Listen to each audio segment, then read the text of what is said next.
lifeguard seemed to forget that. Izzie coyly pushed her wavy, shoulder-skimming brown bob out of her hazel eyes. It's kind of hard not to when we're pulling you guys out of a rip current at least once a day. Brayden gave her a sharp look. I told you 1,000,000 times I was fine.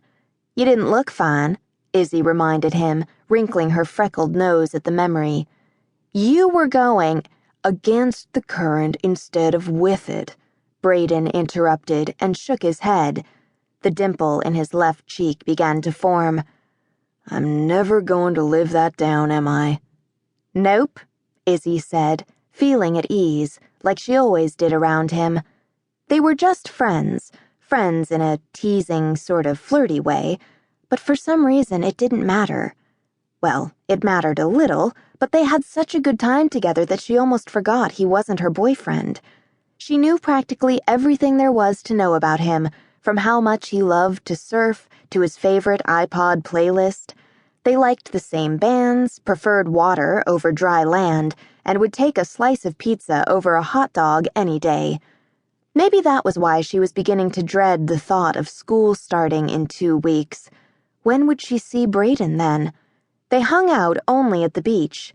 She wasn't even sure where he lived. Whenever she asked, his cryptic answer was always, nearby.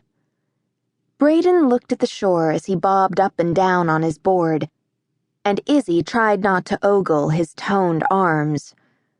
So, ready to try surfing again? Maybe you can actually stay on the board today. Izzie pulled herself up on her board and floated next to him, their tan knees touching. Brayden's, she noticed, were beaten up and bruised from some crash landings. Do we have to keep doing this? She groaned. Why do I need to know how to surf? I told you so you can do it with me. Let's try this again, okay? Brayden instructed, his square jawline set. I'll make you a deal. If you can manage to get up this time, I'll buy at Scoops. Izzie grinned. You're on, surfer boy. She reached down and attached her board's leg strap to her ankle. She'd learned her lesson about being untethered last week when she had to swim after a runaway board. Then she paddled after Brayden, trying to remember his instructions, when to stand up, how to lean left or right into the wave for balance, how to hold her legs. Brayden had given her this board after he bought one that had a pirate ship on it. The gift had come with one condition, that Izzie keep both boards in the lifeguard hut for him. Brayden said his board didn't fit in the back of his Jeep. He had just turned 16 and his parents had bought him the truck for his birthday, which led Izzie to assume that Brayden didn't live that close to Harborside because she lived there and no kid she knew owned a car, let alone a new one. Izzie looked for the balance point Brayden had marked with wax and tried not to cork the board, as he'd called it, something about too much weight in the back.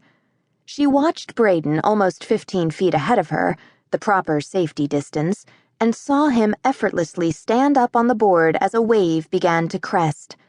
She tried to remember what he'd said as she got closer to the waves and pushed up on the board, keeping her legs on the stringer and gripping the board with her feet. She was supposed to look like a sumo wrestler, and it was working. She was up. Was Brayden seeing this? Even her feet were in the right positions. Then, 2 seconds later, she fell and cursed herself for looking down, which is what Brayden had told her not to do. The surf was swirling around her, and as she swam to the surface, her board whacked her in the head. She dragged the board behind her as she hit the beach a few minutes later with a scowl on her face. Brayden watched her as he stood next to 2 kids playing in the sand with plastic army men. His board was staked next to him, giving him the appearance of a guy who had just won a Teen Choice Award surfboard. Brayden probably could win, for looks alone, if he lived 2,500 miles away in California and was discovered by a film agent. Robert Pattinson's mug had nothing on Brayden Townsend's. I can't believe you looked down, Iz. It was going so well, Brayden said, as if she needed reminding. Izzie rubbed her head. I know, and I'm going to